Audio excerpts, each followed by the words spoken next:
بسم اللہ الرحمن الرحیم۔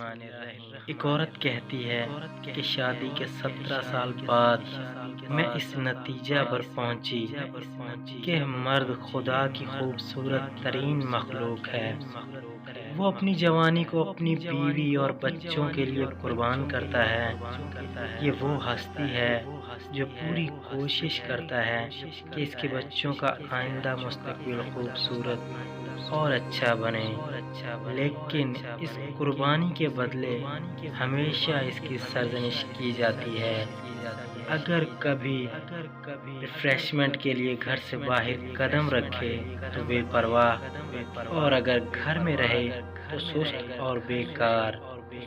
اگر بچوں کو غلطی کی وجہ سے ڈانٹے تو وحشی، اگر بیوی کو نوکری سے روکے تو متکبر اور روب جمانے والا، اگر ماں سے دلجوئی کرے تو ماں کا لاڈلا، اور اگر بیوی سے پیاری باتیں کرے تو بیوی کا مرید۔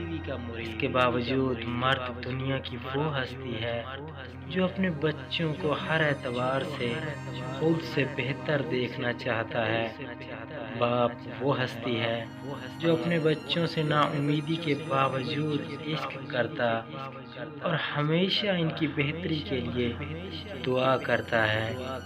باپ وہ ہستی ہے جو اپنے بچوں کی اذیتوں کو برداشت کرتا ہے جب وہ اس کے قدموں پر قدم رکھ کر کھیلتے ہیں، اور جب بڑے ہو کر باپ کے دل پر قدم رکھتے ہیں۔ باپ وہ ہستی ہے جو اپنی بہترین ثروت، بلکہ جو کچھ بھی اس کے پاس ہے، اپنی اولاد کو بخش دیتا ہے۔ اگر ماں اولاد کو 9 مہینے پیٹ میں اٹھاتی ہے تو باپ پوری زندگی اپنے فکر و دماغ میں لیے پھرتا ہے۔